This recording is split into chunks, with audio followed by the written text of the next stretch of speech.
1, 2, 3, 4. Look at that. All right, good evening. My name is Zach, and tonight I'm going to be talking to you about a new breakthrough in genetic modification. Imagine a world, if you will, of sci-fi style medicines, cures for cancers, and accessible, affordable healthcare worldwide. Imagine now that all of these advancements can be brought about by just one breakthrough. Gene modification is something that's been going on in the quiet corners of science since the 1970s. Now, CRISPR is something that could catapult this into the forefront of the medical field. I'm no expert on the science here, so I clearly can't tell you everything, but I have pulled through thorough research and ethical research from the skills I've learned in this class to be able to share a basis of information about this. First, we'll explain the basis of gene modification in pretty normal terms and how CRISPR is applied. We'll talk about how it can be used to eradicate certain genetic disorders and how certain cancer treatments can be advanced with it. I realize it's a little overwhelming to take on scientific speeches like this right off a whim, but let me try to break it down as best I can.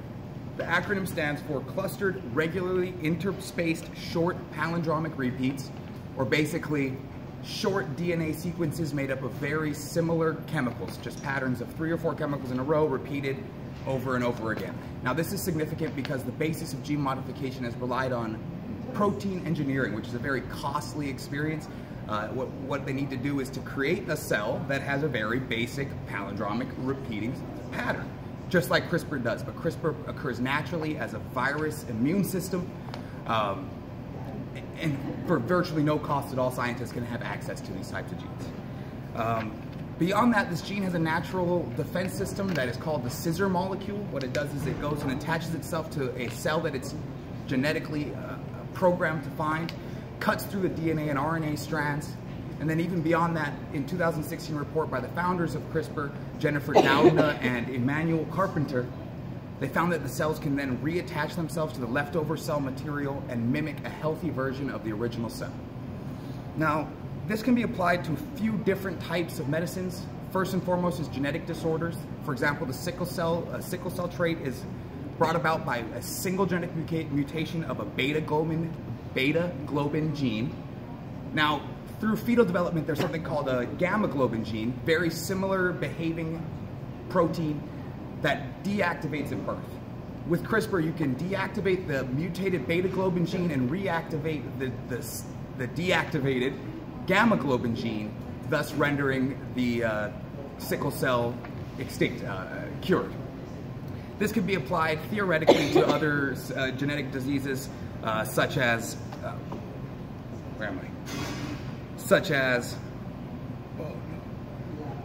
Tay-Sachs, cystic fibrosis, and muscular dystrophy.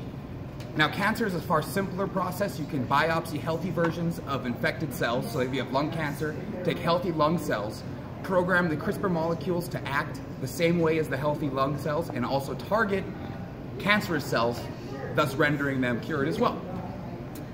A couple issues that might face this science as it comes about: typically ethics and money, very much the same in this case. People have tried to push the science towards forcing certain traits on their kids, which kind of opens up the floodgates of operating an unborn child ethical debate, which we'll probably never see the end of. Large pharmaceutical companies could also find their way to up the price. Does seem inevitable in some cases, but being that these treatments would typically be a one-time treatment, a cost below for certain diseases, cancer, would be far less significant. Of course, there are challenges that science will face. I do feel confident that CRISPR could be well equipped to take care of these challenges. I think this is something we could all be excited about, the possibilities that CRISPR presents to mankind. First, it brings genetic modification out of the dark because it takes so much money out of the study and clinical trials of the science. It can be used to cure genetic diseases already proven with sickle cell, could further be proven with more as soon as money is allowed to be spent and studied on these kind of treatments. And it's a very promising treatment for cancer. With that in mind, in 2014 data, $32.1 billion was spent on cancer treatments, with $1.111 billion in secondary treatments like therapies, physical and emotional. With CRISPR's advancements, these treatments could be cut in cut drastically. If you look at the graph at the bottom of your handout, it says 48% of people are in a financial catastrophe, 29% are dead 1 year after cancer diagnosis. With CRISPR, both of those numbers could be cut dramatically. Thank you, guys.